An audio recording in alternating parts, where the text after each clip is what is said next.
Before you spend $60 on a new cartridge, print this one page. It tells you whether the ink is the problem or the printer is. It's called a print quality diagnostic page, and every printer has one built in. On the printer itself, go to Setup, then Reports or Tools, then Print Quality Report or Self-Test Page. No computer involved. And that's the whole point. If the printer can print it, the printer works. Now read it.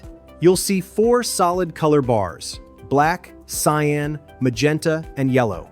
A bar that's faded or missing means that cartridge is empty, clogged, or not seated right. Bars with thin white streaks running through them mean a clogged printhead, so run a cleaning cycle and don't buy ink. All 4 bars perfect, but your documents still look wrong? The printer's fine. It's your driver or your file. And if it can't print the page at all, stop swapping cartridges, because that's hardware. Castle Ink stocks compatible cartridges for most major models at up to 70% less than OEM.